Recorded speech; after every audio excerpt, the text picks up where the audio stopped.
way, it's my pleasure to turn it over to the president of the University of Arizona, Dr. Robert C. Robbins, to formally welcome Dr. Narro. Dr. Robbins?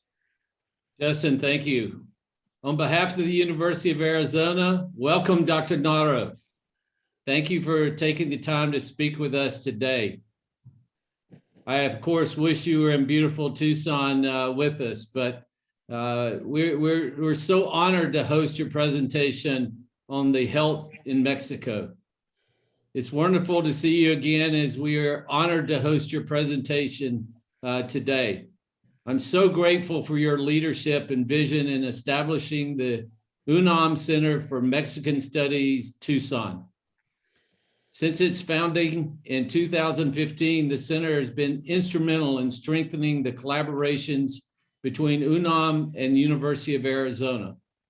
Research collaborations, faculty and staff mobility, support of the arts in the community, and a general exchange of ideas. I'm very happy we have this opportunity to commemorate the 5-year anniversary of the center after being unable to gather last year due to the pandemic. We're very excited to learn from Dr. Narro's perspective on the state of public health in Mexico. As we know, our two nations are united in many ways, economically, socially, and certainly culturally. But certainly in these times of the pandemic, we understand that the public health response in one nation can have a global impact. I'd like to once again welcome and thank you, Dr. Narro, for being here today, and I very much look forward to seeing you in person very soon. I now turn it over to Dean of the Mel and Enid Zuckerman College of Public Health, Dr. Iman Hakim, who will introduce Dr. Narro to the audience. Thank you. Thank you, Dr. Robin. Thank you, President Robin. So good afternoon, everyone. Muy buenas tardes y bienvenidos.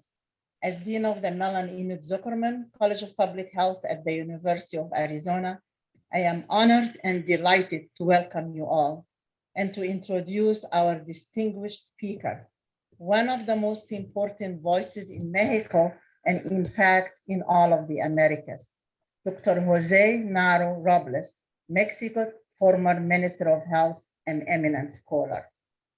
Introducing Dr. Jose Narro is not a simple task because his professional life is so extensive and diversified that I run in the inevitable risk of missing something important. But I'm going to try and highlight some of his most notable endeavors. Dr. Narro is a trained surgeon at the National Autonomous University of Mexico, UNAM. He graduated with honors and continued postgraduate studies in community medicine in England.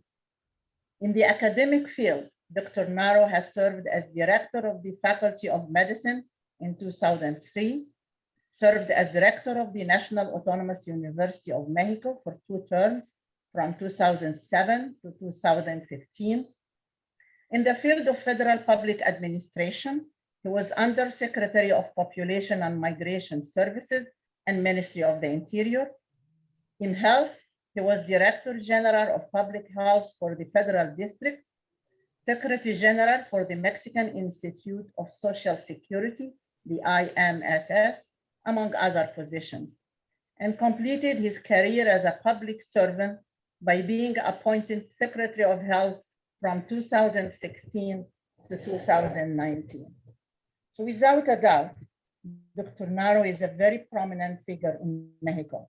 As one can see, he is a person of academia, a person of ideas, and a creator of public policies in both higher education and health. Dr. Narro has a prestigious international reputation as a qualified voice that is always sought after by international organizations, such as the World Health Organization, including his participation in the World of High-Level Commission on Non-Communicable Diseases. He has received 19 honorary doctorates at universities in Spain, England, Chile, and Cuba, as well as from our own University of Arizona, and was presented by President Robin. He is also the author of countless articles and book chapters. So Dr. Naro's unwavering empathy, discipline, and resolve has allowed for the continuation of important actions to serve a very vulnerable population in the area of public health. Please join me in welcoming our distinguished speaker, a man of deep intellect and great compassion, and whose contributions have made a significant impact in higher education and public policy and health, Dr. Jose Naro. Please.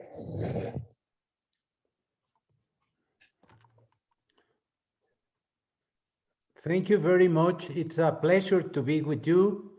Thank you for allowing me to speak. I will speak in Spanish, but my PowerPoint is in English. And I really feel honored by this opportunity. Thank you, Dr. Robbins, for the invitation to be with you. Voy a empezar con reiterar mi agradecimiento. Voy a decir muchas veces gracias, muchas gracias. Si me pasa la primera, por favor. If I can have the next slide. Thank you very much. Gracias, doctor Robert Robbins, presidente de la Universidad de Arizona.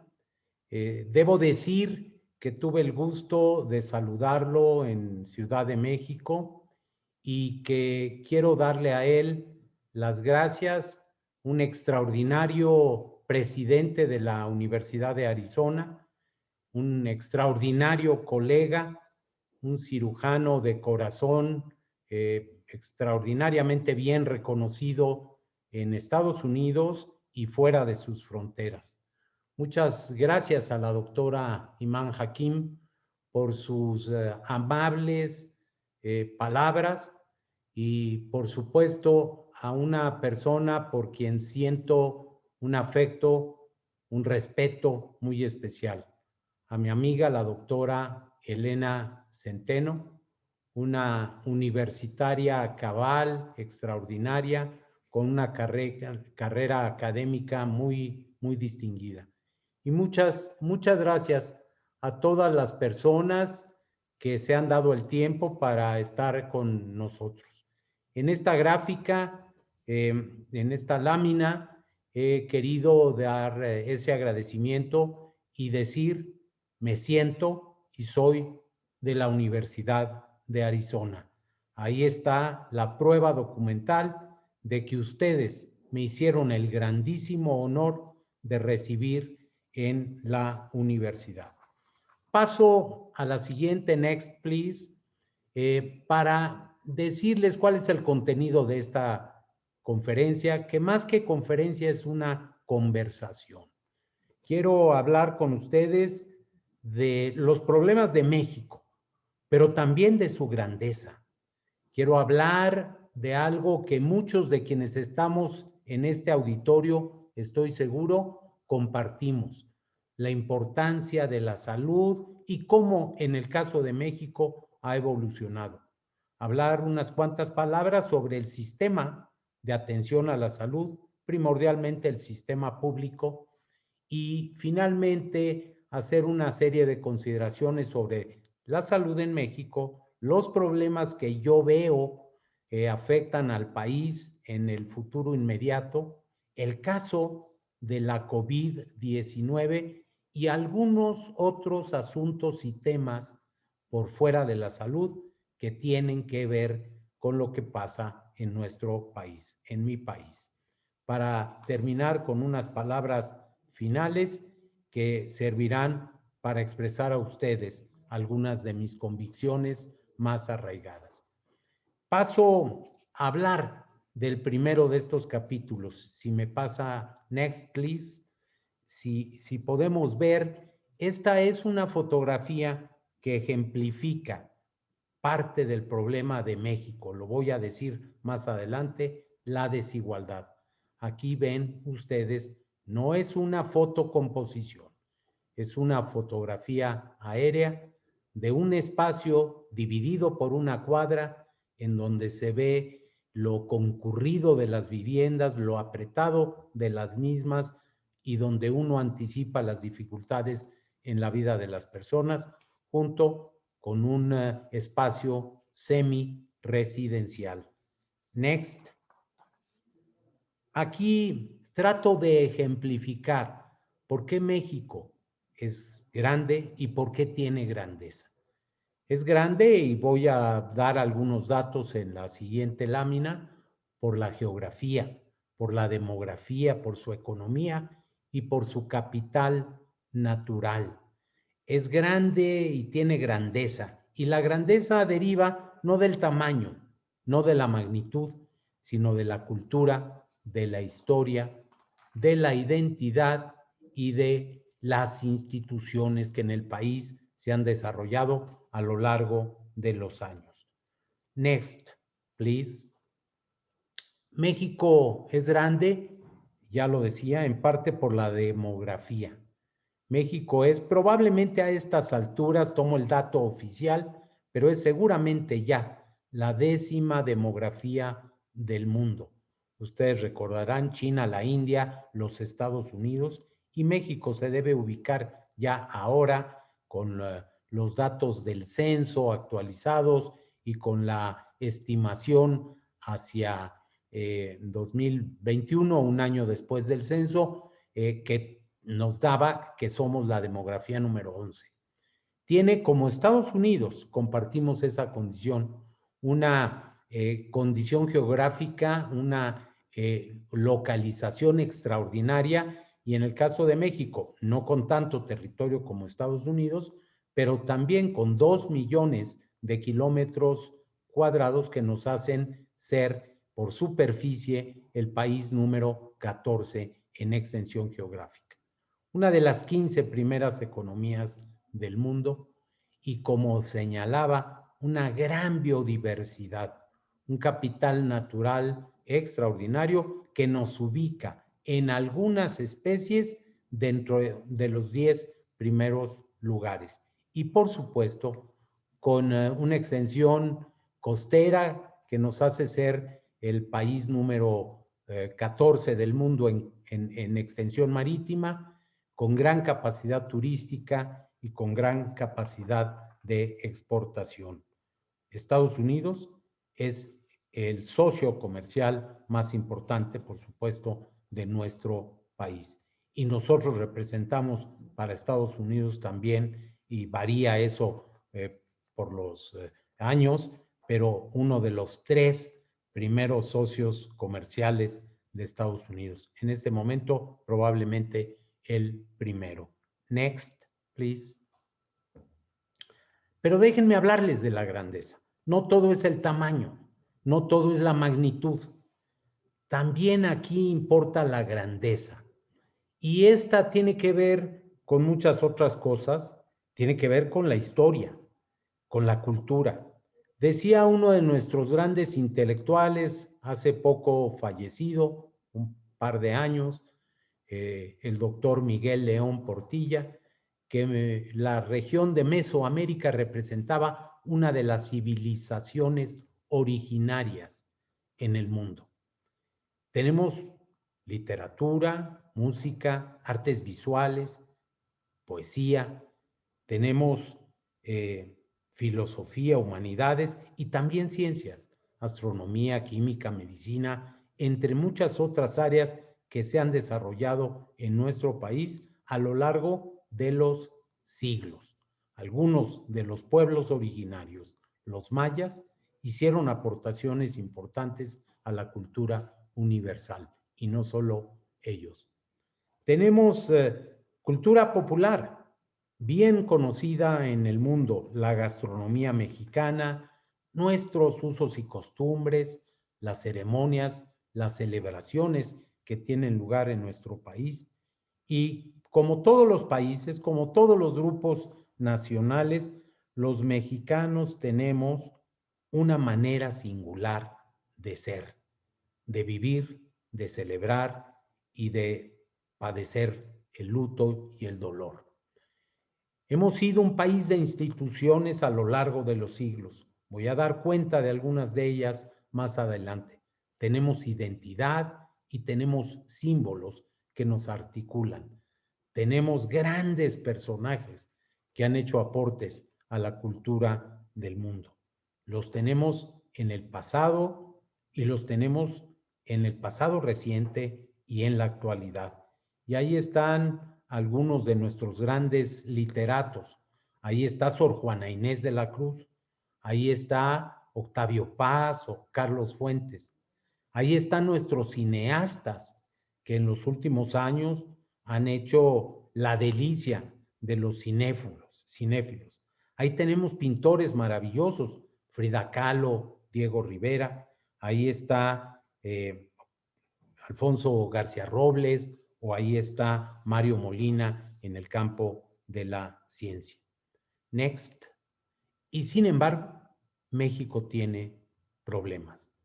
Y muchos de ellos son problemas desafortunadamente que han acompañado el desarrollo de México. Pobreza y desigualdad, limitado número de años de educación, violencia, inseguridad, desapego al Estado de Derecho, carencias en materia de salud y, por supuesto, todavía padecemos la exclusión de grupos importantes de nuestra población. México tiene que hacer, su sociedad tiene que empeñarse en resolver algunos de estos problemas históricos. Es verdad que algunos de ellos se han agravado, pero no es este el foro, en mi opinión, para poder analizarlos y discutirlos. Déjenme ejemplificar el caso de la pobreza y de la desigualdad. México forma parte de América Latina y América Latina es la región del mundo que junto con el África subsahariana tiene los mayores niveles de desigualdad. El índice de Gini está muy lejos de lo que quisiéramos tener. Somos, en algunos datos publicados por Banco Mundial, el país número 138 de 157 naciones. Y se trata, ya lo decía, desgraciadamente, de un problema que ha acompañado el desarrollo de la nación mexicana. No es un problema de los últimos 20 años, ni siquiera del siglo XX y ni siquiera de las épocas del virreinato, cuando España conquistó a nuestro país. Formamos parte de esa región y tenemos que plantearnos la solución de problemas de esta naturaleza. Paso ahora al siguiente capítulo, que es revisar con ustedes un poco sobre la importancia de la salud y cómo ha venido evolucionando de algunos lustros, décadas hacia acá. Next, please. Empiezo por resaltar la importancia de la salud. Y se trata, sin duda alguna, en el caso de la salud, de uno de los derechos humanos más importantes y de un elemento de seguridad nacional. Seguramente el señor presidente de la Universidad de Arizona estará de acuerdo conmigo por su formación. La salud no es todo, pero sin ella no hay casi nada. Es uno de los grandes igualadores, es un elemento de unidad dentro de las sociedades y para tener desarrollo, sea personal o sea colectivo, se requiere de la salud. Es elemento de inclusión, favorece la estabilidad social y permite la gobernanza. Y por si esto fuera poco, es uno de los elementos que favorecen el desarrollo de las economías y la productividad. Es pues una de las inversiones sociales que tiene retornos más importantes. Y entre paréntesis, por el momento que vive la sociedad mundial, la pandemia nos ha obligado a que hagamos una revalorización de la importancia que tiene la salud. ¿Cómo ha cambiado a lo largo de los años la salud en mi país, en México. Y yo sintetizaría esto diciendo, vivimos dos transiciones, una de orden epidemiológico y otra de orden demográfico. En los últimos 30, 40, 50 años podemos encontrar esa transición, ese cambio importante. Solo quiero resaltar aquí el tema de la demografía, porque hoy todavía y por poco tiempo la demografía actúa en favor de México. Pero esa transición nos llevará a que pronto, en 30 años, un poco menos, la población de 60 años y mayores llegue a representar más del 20% de nuestra población y que se habrá duplicado respecto de lo que hoy tenemos, 15 millones de personas en ese grupo de edad y pronto 30 años, yo me disculpo, no podré estar presenciando eso, tengo asuntos que me ocuparán de otra manera y no podré estar. Pero sin embargo, muchos de quienes están oyendo esta presentación darán cuenta de cómo cambió la estructura demográfica de México. Durante los últimos 50 años, en México han cambiado los indicadores de salud y lo podemos ver en esta lámina. La esperanza de vida al nacimiento se ha incrementado por más de 15 años. La estructura de la mortalidad general cambió de manera radical. Lo vamos a ver en una lámina más adelante. De hecho, en dos. Por supuesto, la mortalidad infantil ha disminuido de manera importantísima. En medio siglo, 85% de disminución y sin embargo, todavía la tasa es demasiado alta para lo que México requeriría tener. Tenemos casi 3 veces la mortalidad infantil de los Estados Unidos o de algunos países de América Latina y el Caribe, señaladamente Cuba. Nuestra mortalidad infantil es más alta que la de Costa Rica o que la de Argentina, por ejemplo. Y también decir, en honor a la verdad, con carencias, las vamos a ver, pero la mayor parte de la infraestructura pública de salud se ha desarrollado en este periodo. Paso ahora al tema de la transición epidemiológica. Decir y compartir con ustedes que entre 1980 y 2019, es el último año para el que tenemos ya estadísticas oficiales, las enfermedades infecciosas disminuyeron, pero se dio paso, por supuesto, a las no transmisibles. 85% de descenso también en esos casi 40 años, en el caso de las enfermedades infecciosas y parasitarias, y un incremento muy importante en el caso de las cardiovasculares, 34%, 71% en el caso de los tumores malignos y casi 300% de incremento en la mortalidad a causa de diabetes.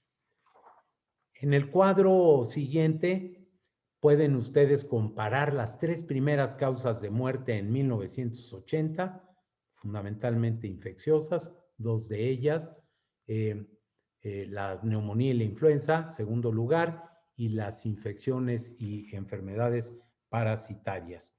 Y en 2019, las cardiovasculares, la diabetes y el cáncer, como lo decía. Estas 3 causas de muerte en México representan casi el 50%, 47% de las defunciones en ese año, en 2019, se deben a estas 3 enfermedades crónicas, de difícil solución. Uno se pone muy satisfecho cuando se controlan y que tienen un impacto importante en la estructura del gasto o de la inversión en materia de salud. Unas palabras, unas cuantas palabras sobre el sistema de salud en México. Aquí tienen uno de los cuadros de Diego Rivera, maravillosos, que tiene que ver con el motivo de la salud. Y empiezo por decir reiteradamente, México es una nación, es un país de instituciones. Y ahí están algunos datos. Y he seleccionado fundamentalmente instituciones del área de la salud y de la educación. Entre otros, uno puede citar, tenemos un hospital, el Hospital de Jesús, que tiene 497 años de existencia. En 2024 estará el Hospital de Jesús celebrando, recordando su 5º siglo de existencia. Tenemos una universidad aliada de la Universidad de Arizona, que como rector lo reconocí muchas veces, esa alianza, esa cercanía, ese interés de la Universidad de Arizona porque tengamos programas de trabajo académicos, de investigación y de formación de recursos humanos conjuntos. La UNAM fue fundada hace 470 años en la figura de la entonces Real Universidad de México. La UNAM es la heredera de esa historia. Tenemos a la institución financiera más antigua de América Latina, Nacional Monte de Piedad, con casi 250 años de existencia ininterrumpida. Otro hospital, el Civil de Guadalajara, con 227 años de servicios, también ininterrumpidos a la población del estado de Jalisco y de la región occidente del país. Un hospital de extraordinaria calidad. Tenemos una autoridad colegiada en materia de salud pública primordialmente, con 180 años de trabajo.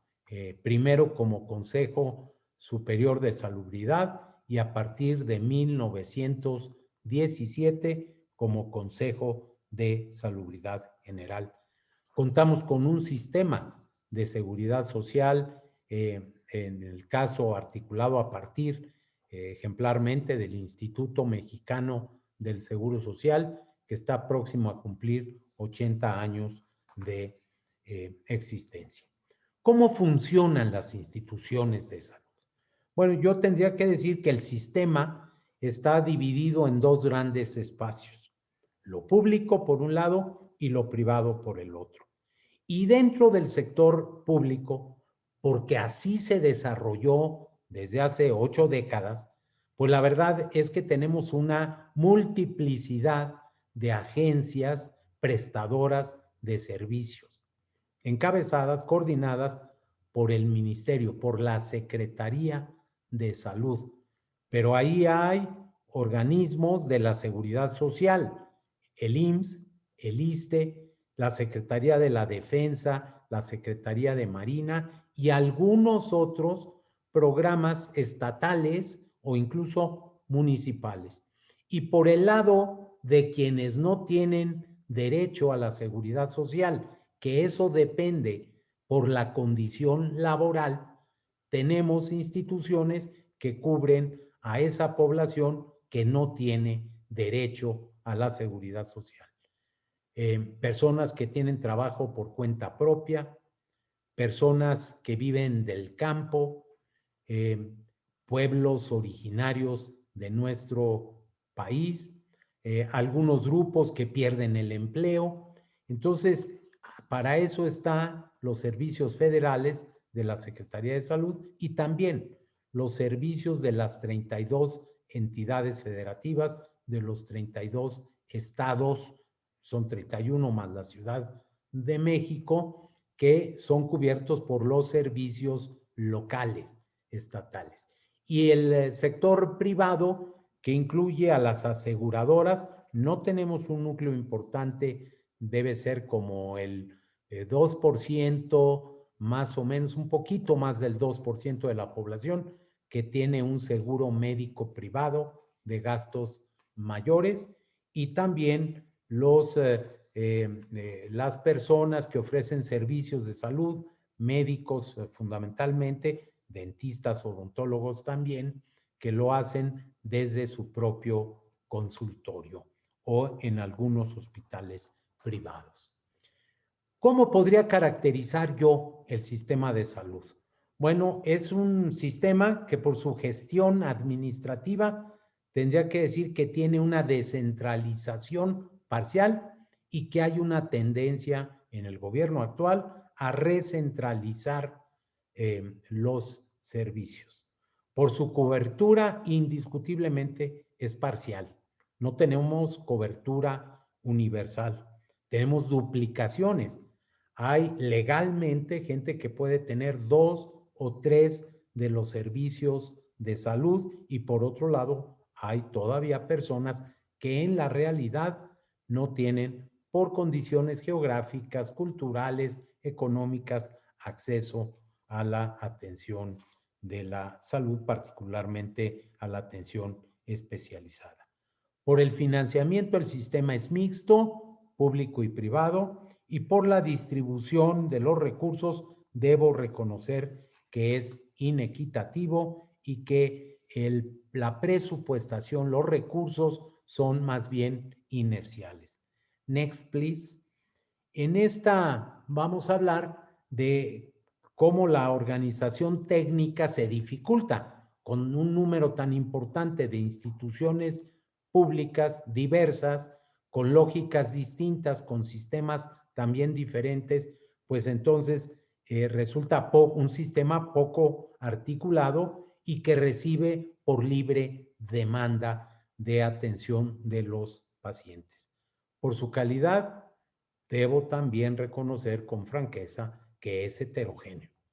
Hay sitios de calidad internacional, nuestros institutos nacionales, nuestros grandes centros de concentración, algunos hospitales generales y, por supuesto, algunas unidades de atención de primer nivel con medicina familiar o medicina general.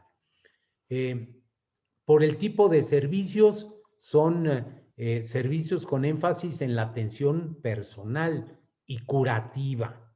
Tenemos que poner un mayor énfasis en lo preventivo y apoyar más el desarrollo de los programas de salud pública. Por ejemplo, la vacunación, por ejemplo, la salud reproductiva, por ejemplo, la lucha contra enfermedades transmitidas por algunos vectores.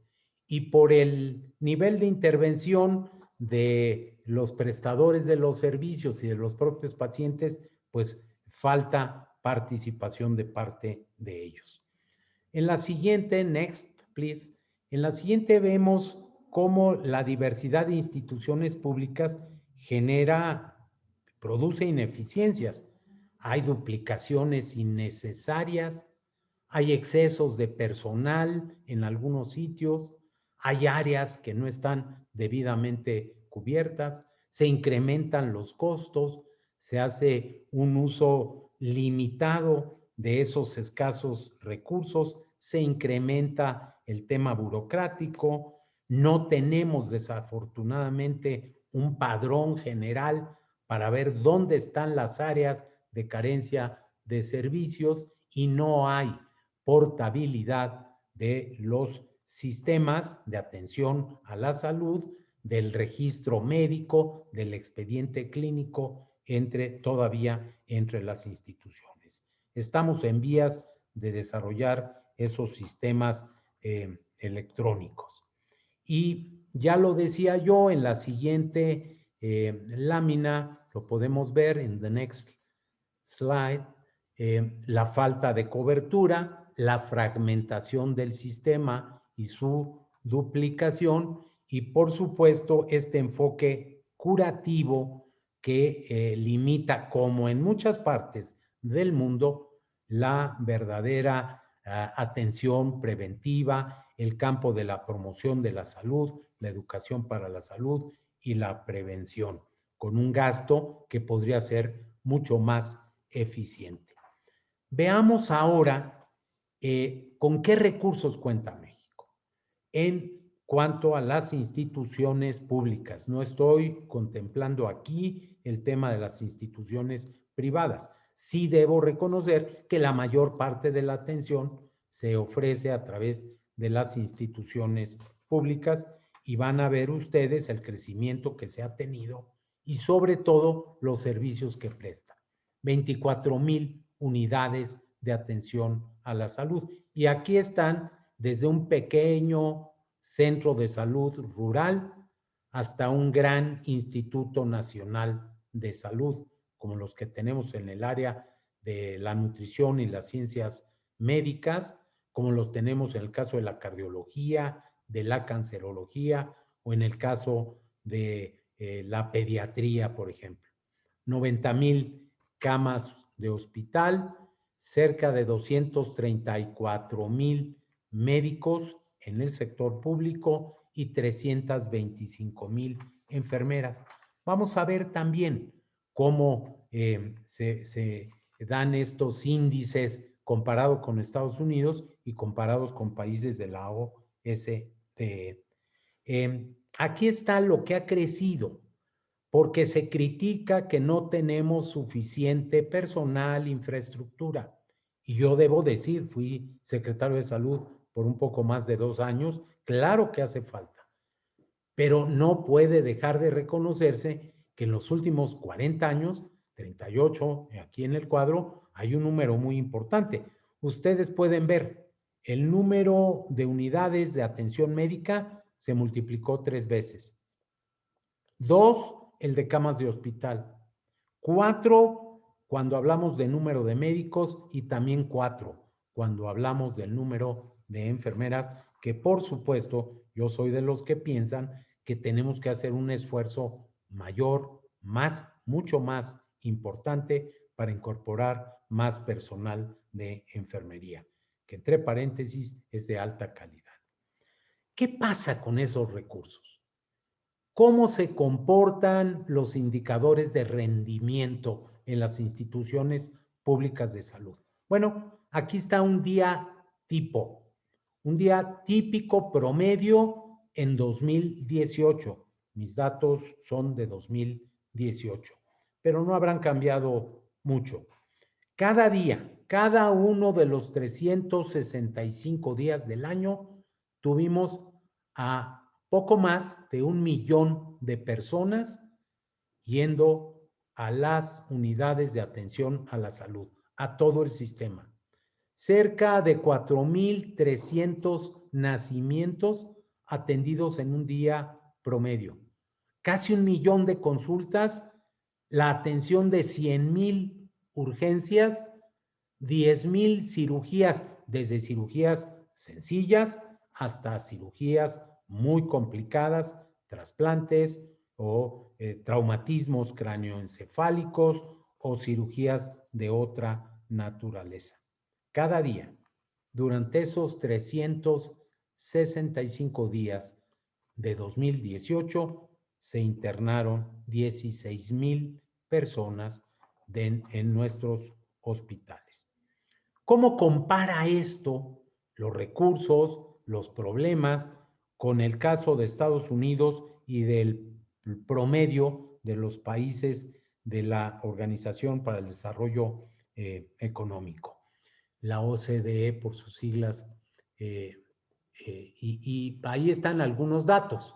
Los tomé de un informe reciente que se solicitó por parte de OMS a el Institute of Global Health Sciences de la Universidad de California en San Francisco, y al cual también haré referencia en el siguiente cuadro y un poco más adelante, porque la petición fue hacer un estudio de caso del manejo de la pandemia en México. Bueno, ahí está la comparación que tiene ese documento.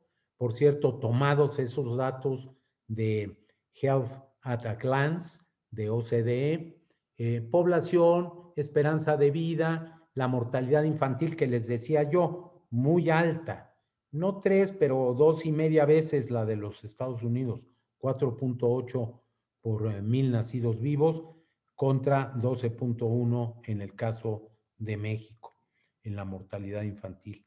Un problema de nuestros países que tenemos que atender porque es un pagaré que nos va a meter en problemas todavía más importantes en el futuro si no controlamos el problema del sobrepeso y la obesidad. Diabetes, una frecuencia muy alta en el caso de la población mexicana, 13% prácticamente de la población adulta, y las 3 principales causas de muerte que tienen parecido, pero en donde la diabetes para nosotros se ha configurado en los últimos años en la segunda causa de muerte. Y 3 factores de riesgo que están también ahí identificados. En el caso de México, los niveles elevados de glucosa en sangre, un índice de masa corporal inconveniente, alto, presión arterial alta, que eso explica que la enfermedad coronaria, las enfermedades del corazón, en su conjunto sean la primera causa de muerte. Mientras que en Estados Unidos, tabaco, hipertensión arterial y también un problema de glucosa elevada. ¿Cómo comparan los sistemas de salud de nuestros países? Y ahí está el tema, por ejemplo, del gasto o la inversión en salud por persona en dólares. Ahí hay una diferencia simplemente abismal. 10,500 es el dato que tiene esa fuente de OCDE contra 1,138.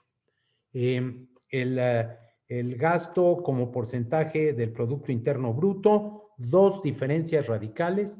Estados Unidos es con mucha probabilidad el país que invierte más como parte del Producto Interno Bruto, como porcentaje del PIB del país, casi 17% contra 5.5% de México, muy por debajo del promedio de OCDE, incluso de países de América Latina, que es 8.8 en el caso de OCDE.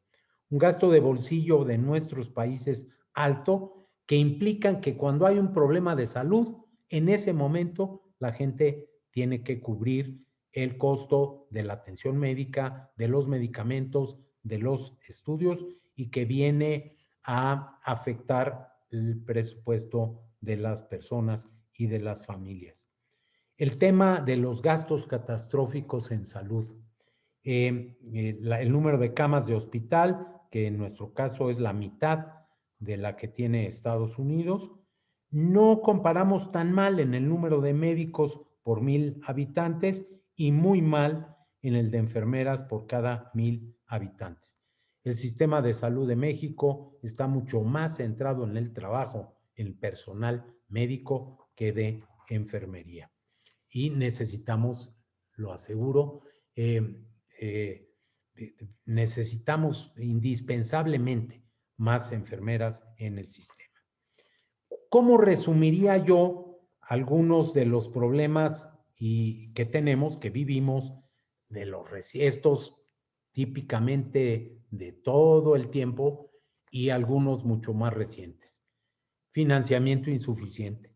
El sistema de salud, el sistema público de México tiene una insuficiencia presupuestal crónica. El predominio de la medicina hospitalaria, una atención muy limitada al primer nivel, un desarrollo incompleto de la medicina familiar y un enfoque muy curativo. Un déficit de programas preventivos, particularmente para el caso de las enfermedades no transmisibles, y debido a la configuración del sistema, una administración ineficiente. De los errores recientes, yo tendría que decir con toda convicción que ha sido un error el que hace 1 año y medio se desapareciera un mecanismo de financiamiento y cobertura para la población de aseguramiento público que era el programa del Seguro Popular. y que fue una herramienta que ayudó a generar recursos para los servicios y que sin embargo pues nos metió en dificultades su desaparición por muchas razones. Recortes presupuestales recientes, incremento en el desabasto de medicinas, medicamentos e insumos médicos, una nueva centralización con la que yo personalmente no estoy de acuerdo porque el tamaño del país, la heterogeneidad de las regiones de México no nos permiten tener una centralización. Y por supuesto, un debilitamiento de los programas preventivos. Voy ya conduciéndome a la última parte, unas cuantas palabras para decir o hablar de la salud de las instituciones y decir, es un sistema con deficiencias e imperfecciones, pero sin duda capaz de dar respuesta, que había venido mejorando y que tiene mucho que superar todavía. Hecho, logrado, construido, organizado con el trabajo de muchas generaciones. Y con una respuesta a la epidemia que ha tenido muchas críticas, yo he sido uno de los críticos, lo sigo siendo, porque se pudo haber tenido una mucho mejor respuesta. ¿Qué concluyo yo? En la siguiente lámina está, en materia de el comportamiento de las instituciones o del sistema. ¿Qué hay que hacer? Aumentar sustancialmente el presupuesto, reformar el sistema, reformarlo para organizar un verdadero servicio nacional de salud que sea único, público, descentralizado, de cobertura universal, que privilegie lo preventivo, que no descuide la atención hospitalaria especializada, pero que dé énfasis a la atención primaria, a la hospitalización general y que esté bien escalonado, que tenga mecanismos de referencia y contrarreferencia. ¿Cómo andamos en el tema de COVID y de algunos otros problemas? Lo veremos en las siguientes 8 láminas. Por favor, la siguiente. Problemas de hoy que apuntan hacia adelante. Obesidad, sobrepeso y enfermedades no transmisibles. Ahí está el gran reto de la atención médica. Doble carga de enfermedades, esta transición incompleta en muchos lugares del país, principalmente las zonas rurales, que son afectadas ya por las enfermedades no transmisibles y no han terminado de resolver el problema de las enfermedades transmisibles. Retos hacia adelante, salud mental y adicciones, embarazo en niñas y adolescentes, casi el 20% de los nacimientos en México se presentan en mujeres de 19 años o menos. Y creo que ahí hay un reto, una tarea muy importante.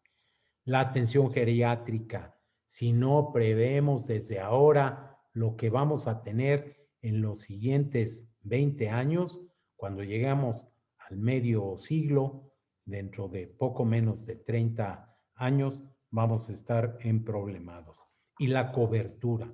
México tiene que hacer un esfuerzo muy importante por ampliar la cobertura y conseguir la cobertura universal con el servicio público. Los 2 últimos años, ya lo decía yo, han tenido problemas. Ahí están algunos de ellos y en particular me concentro en el último de los puntos, el mal manejo de la pandemia. No puedo llamarlo de otra manera. Constituimos el primer lugar en muertes por COVID de trabajadores de la salud. Tenemos el poco distinguido segundo lugar en materia de letalidad. El tercero en número de muertes.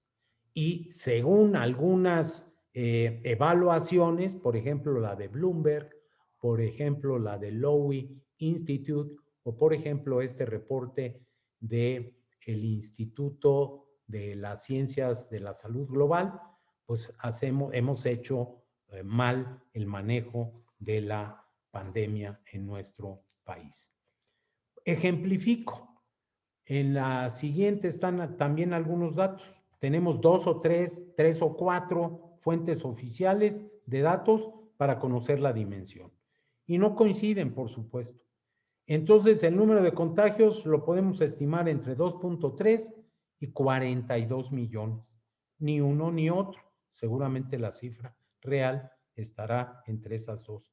Las defunciones incluso, el conteo optimista, que es durísimo y que es terrible, 213,000 ya. Este dato de 212 era de hace un par de días.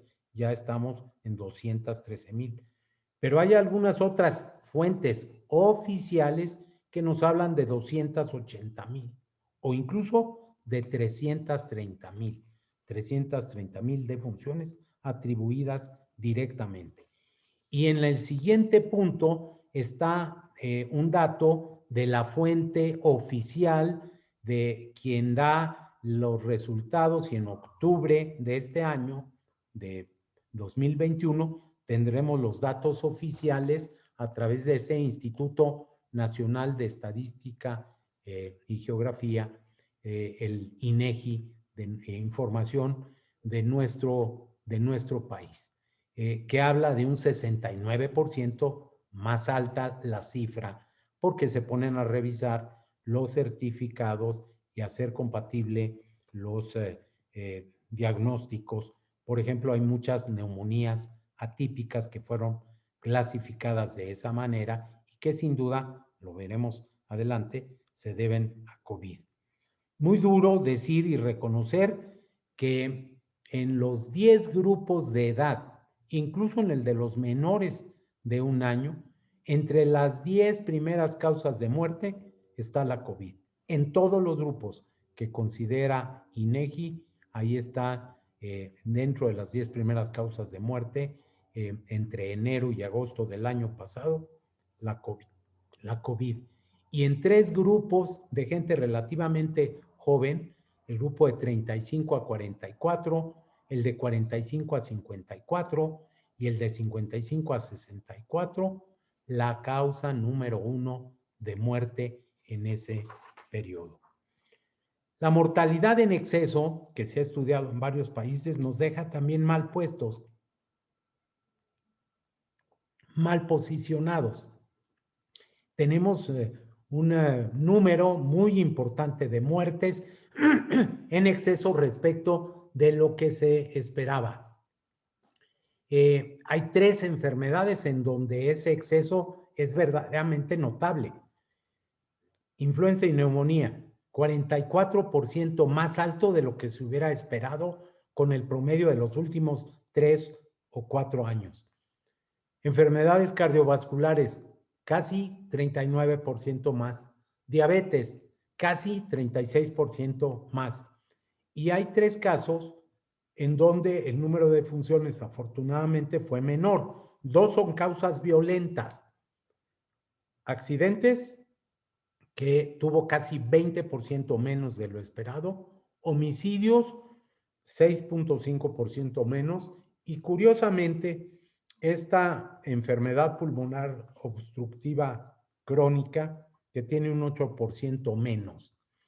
Y esto viene a coincidir con algunos reportes de gente, de estudiosos, de investigadores clínicos que han señalado que probablemente se debe a personas que usan de manera sistemática esteroides y broncodilatadores.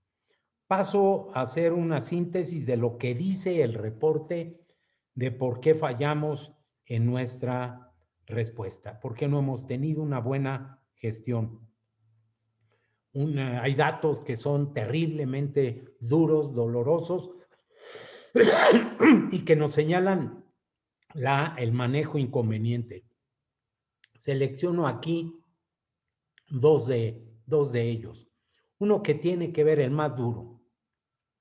El reporte dice, si el comportamiento hubiera sido equivalente al promedio de los países del mundo, se hubieran ahorrado entre muertes por COVID y muertes en exceso que sobrepasan las 400,000, prácticamente la mitad, un poco más, un poco menos de la mitad, 190,000 muertes que pudieron haberse evitado. El otro dato que también me parece que es muy importante es el recordar que el 50% de las muertes se registraron en menores de 65 años. Esta cifra compara con el 18.7 de menores de 65 en los Estados Unidos. En la siguiente, en the next one, la Ciudad de México ha tenido desafortunadamente un también comportamiento muy complejo. Se entiende, es una gran zona metropolitana, no todo depende del caso de la Ciudad de México, pero ha contribuido de manera desproporcionada a la mortalidad. Otro dato muy duro, casi 6 de cada 10 personas que fallecieron fuera de un hospital, grandes desigualdades en el acceso a las pruebas y a la atención médica, y pues ya lo decía, dos de los datos que nos lastiman mucho: el país número 1 en muertes, número de muertes en personal de salud, y una letalidad muy elevada que es 4 veces el promedio del mundo. Y junto a los problemas de salud y de la COVID, a los crónicos, a los que se avisoran, pues problemas que a algunos de nosotros nos preocupan. Una polarización en la sociedad que se está dando, la amenaza de un debilitamiento de la democracia y del régimen de instituciones que ya lo decía yo, nos llenan de orgullo, una situación política compleja en el país, con incredulidad de gente. No es México el único país en donde pasan estas cosas. Ustedes lo saben. Y algo que el doctor Julio Frenk ha mencionado como una sociedad anestesiada.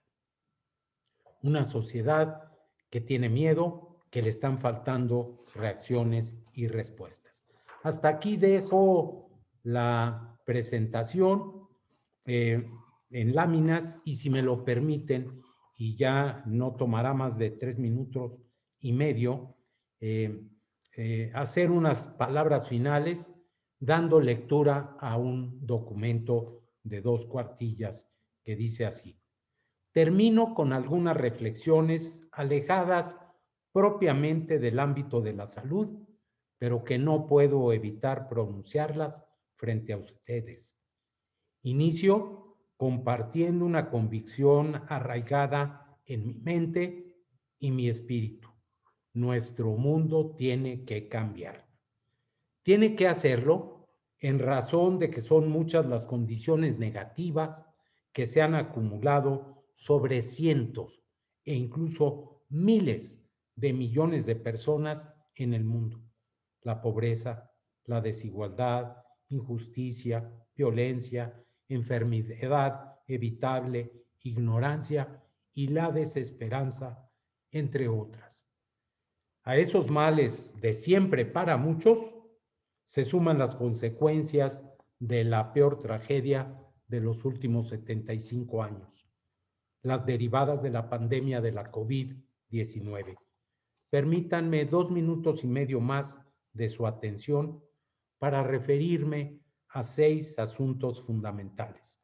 Primero, comparto con ustedes la seguridad de que es en la educación, la ciencia y la cultura donde encontraremos en buena parte la salida a muchos de nuestros males. Segundo, sostengo que el fortalecimiento de la democracia, del régimen de libertades y de los derechos humanos es una responsabilidad de los estados nacionales y también de todo ciudadano. Tercero, estoy persuadido de que el sistema que rige nuestras economías ha sido capaz de generar riqueza, pero ineficaz para distribuirla entre las poblaciones.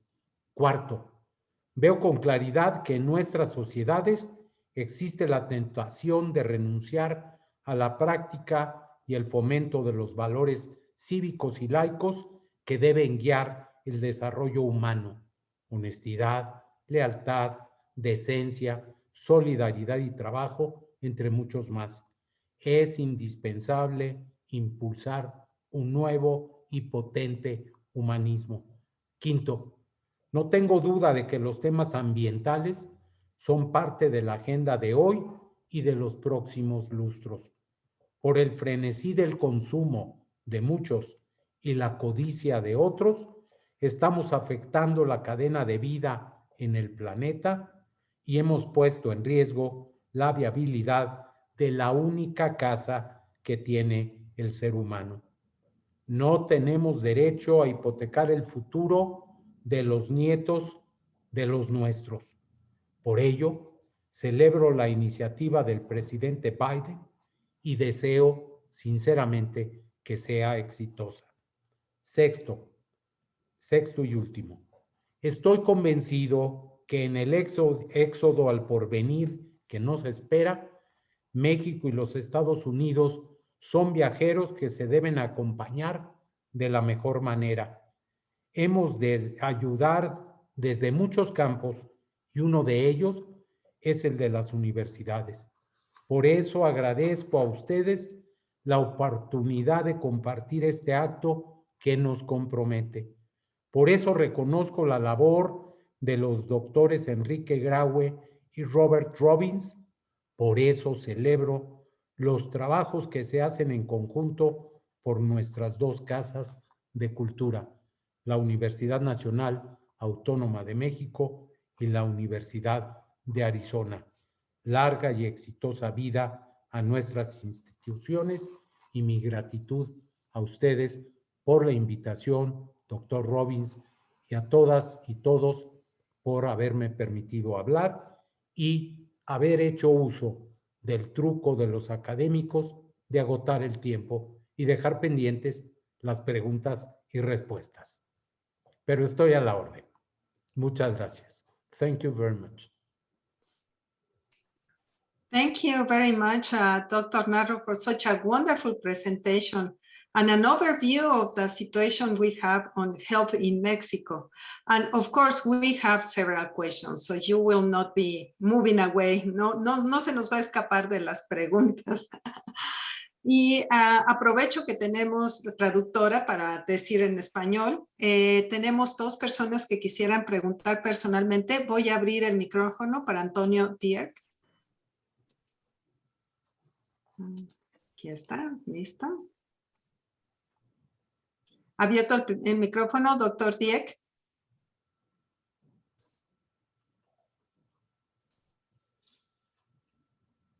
¿Se escucha? Sí. No, solamente yo me voy a retirar un minuto, solamente felicitar a mi amigo el doctor Narro por su presentación muy objetiva, muy válida y creo que nos da una perspectiva clara del sistema de salud. Ya que hacemos preguntas, pues, ¿qué sigue? ¿Qué esperamos, doctor Narro, en los próximos años? Yo soy un optimista irredento, Antonio, y yo estoy seguro, estoy convencido por la grandeza de México, por el potencial que tiene, por las capacidades que vamos a conseguir. No va a ser fácil, nos va a llevar tiempo, pero vamos a tener un sistema nacional, un servicio nacional de salud diferente, mejor y condiciones más favorables, de menos riesgo para la salud de nuestra población. Estoy seguro que México tiene la capacidad, la infraestructura, los antecedentes, la gente y la capacidad para conseguirlo. Muchas gracias, Antonio, y en aras de ese minuto, hasta ahí dejo la respuesta. Gracias. Voy a cederle la palabra al doctor William Beasley. Dr. Beasley, if you want to... sorry, I got it.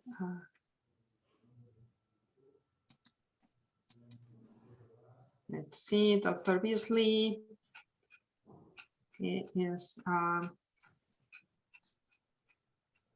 think he disconnected. Oh no, here he is. Dr. Beasley, if you would like to make a question? Yes. Can you hear me now? Yes. Yes. Oh, thank you,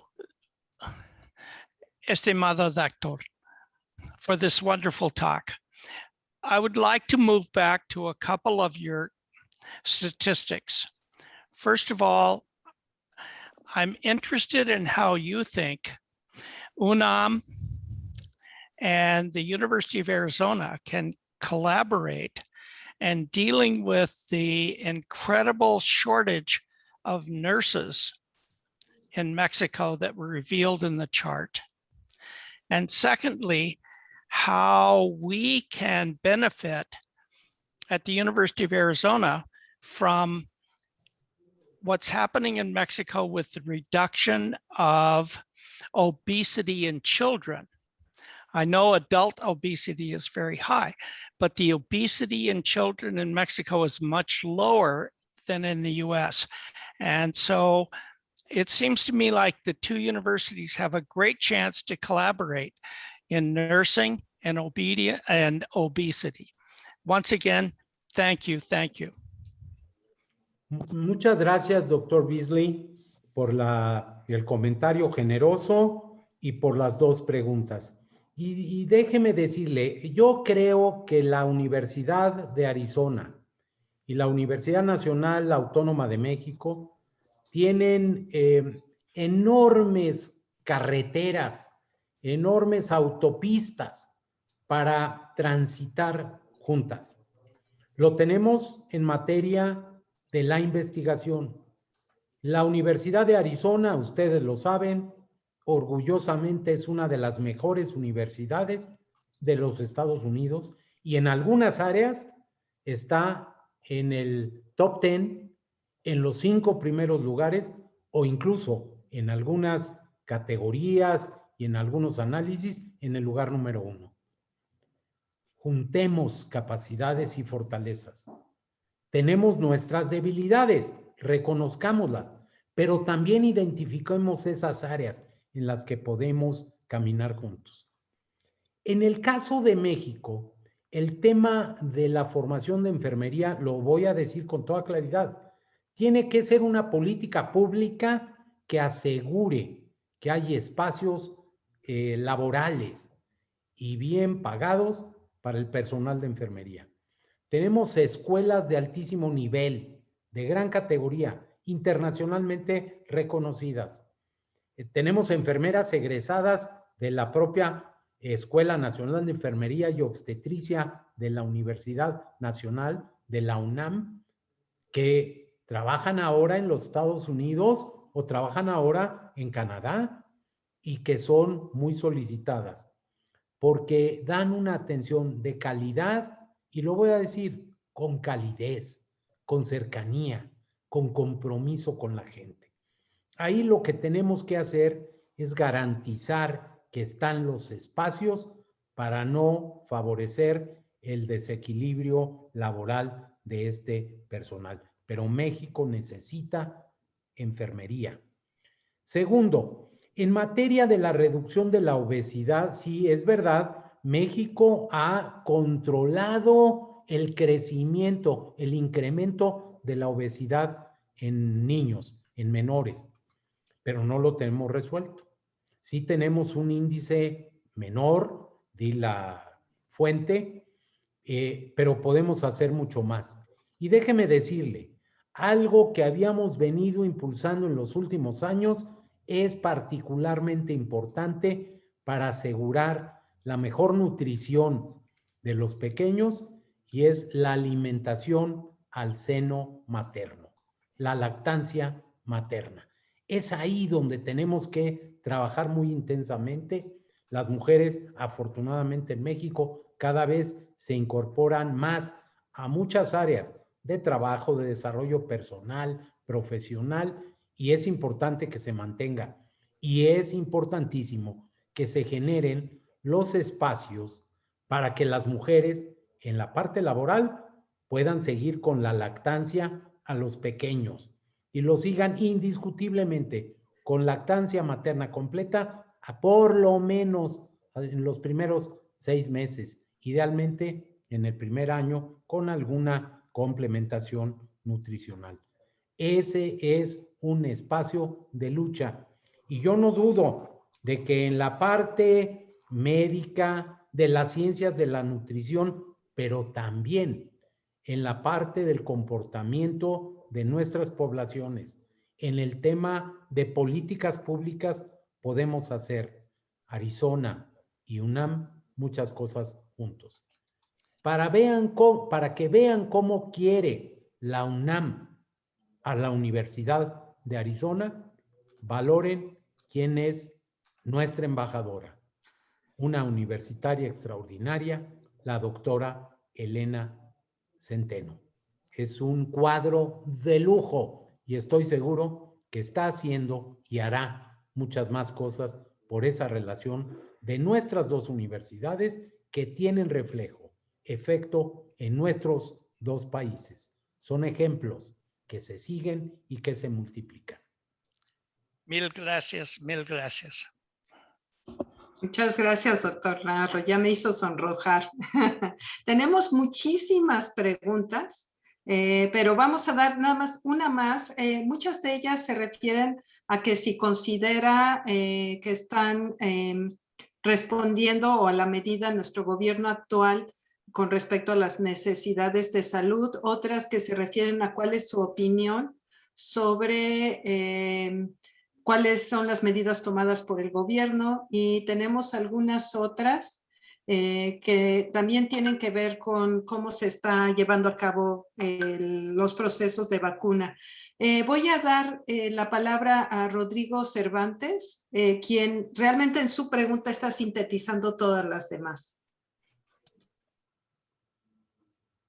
Hola, ¿qué tal? ¿Me escuchan? Sí. ¿Cómo está, doctor? Y un saludo a todos en la universidad. Le quería preguntar con respecto a lo que estamos viendo con la pandemia, el número de vacunados bueno, ante la pandemia es bajísimo en México, ¿no? Estamos viendo números muy bajos comparados con lo que incluso hablaba hoy el presidente Biden en Estados Unidos.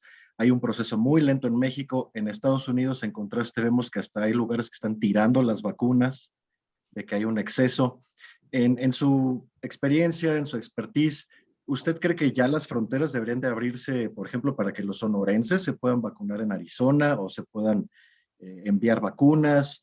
¿Cree que a lo mejor las instituciones educativas que tienen pues, convenios bilaterales puedan ayudar a solventar esta situación, como ocurre con la UNAM y la Universidad de Arizona, por ejemplo? ¿O qué tipo de cosas cree que deberían de pasar para que pudiera mejorar la situación de la vacunación en México? Muchas gracias. Muchas gracias, Rodrigo, por esta pregunta que me da oportunidad de decir lo siguiente. A ver, lo he dicho en este espacio previamente, lo he dicho en muchos otros lugares y lo digo de manera respetuosa, pero también con la información. Es más, con la información oficial, no con datos que yo saque de la manga. Entonces, por supuesto que el tema de la vacunación es un tema muy sensible. Por supuesto que tenemos ya varias semanas, muchas semanas, a partir del 24 de diciembre del año pasado que inició la vacunación, y por supuesto que no hemos alcanzado lo que quisiéramos.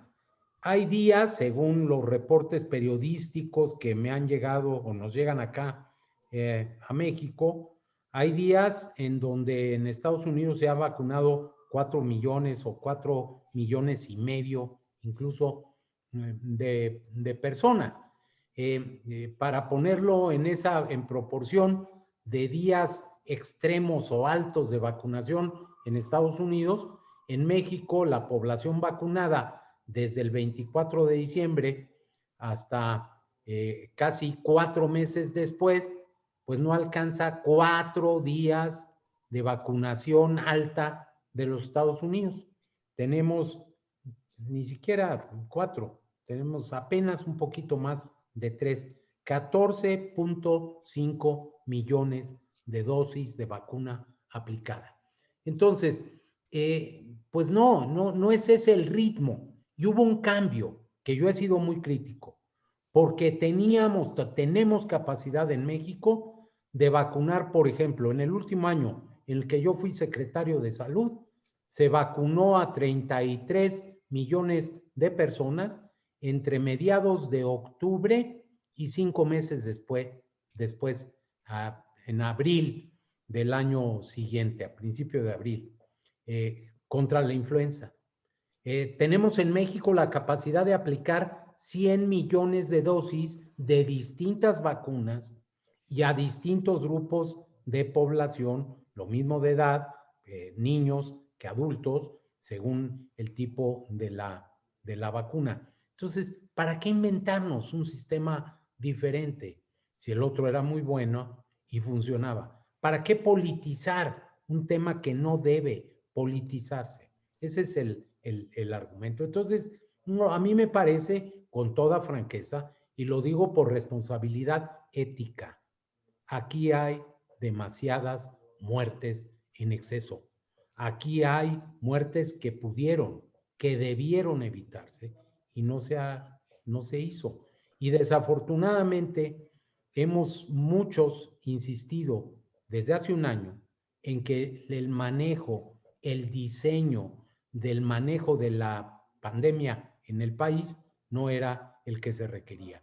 Y no se ha tomado en cuenta eso. 6 exsecretarios de salud publicamos en el mes de septiembre pasado un libro propositivo, crítico, pero proponiendo el relanzamiento de la estrategia, nuevas acciones, una atención integral. No es un problema nada más de salud, lo saben ustedes. Es un problema económico, es un problema social, es un problema político, es un problema de organización, de comunicación a la gente. Entonces, no es nada más la parte de salud pública y pues desafortunadamente no ha sido tomado en cuenta. Yo entiendo que cada quien tiene que tomar su responsabilidad. A algunos de nosotros nos toca ser voces críticas, propositivas, a otros les toca la responsabilidad de dar cuenta de lo que hicieron y de lo que dejaron de hacer. Gracias, Rodrigo, por la pregunta, pero en vacunación no se están haciendo las cosas mejor de lo que se hicieron o se han hecho con una epidemia que todavía está en pleno desarrollo y frente a la posibilidad de tener un recrudecimiento de la misma. Gracias, doctor. Me quedaría yo con un compromiso, si se me permite, de recibir las preguntas y de tratar de hacer llegar respuestas, porque he visto en el chat varias de ellas y si se me autorizara, pues yo con mucho gusto lo haría. Muchas gracias, Dr. Narro. Thank you very much. Dr. Robbins, would you like to say some words so we don't have more time? Dr. Hacking, to close this event. It was just wonderful having you. I think we're going to start inviting you frequently.